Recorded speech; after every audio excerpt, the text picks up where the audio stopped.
از فکر بارون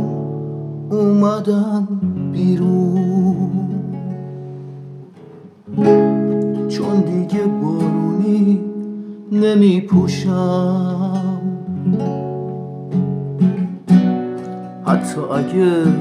بی آسمون باشم،